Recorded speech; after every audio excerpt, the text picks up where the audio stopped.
подготовка к вару.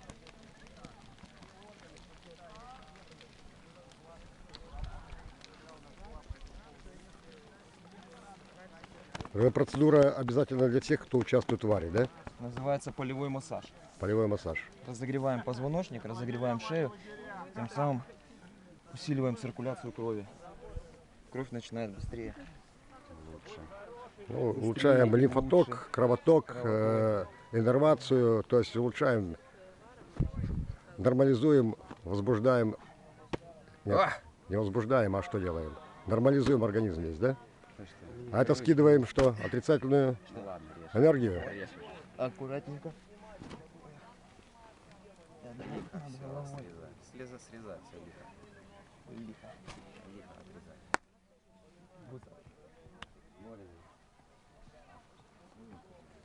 Что-то? Прогреть? Прогреться? Или это не обязательно?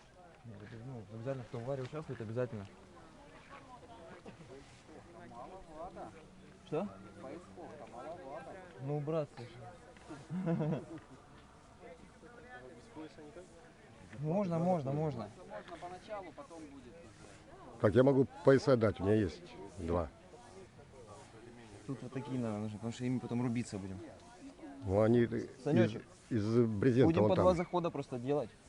Ну, А можно это будет сделать частично людей на коридорчик поставить. о, коридорчик по-любому надо сделать. На руку.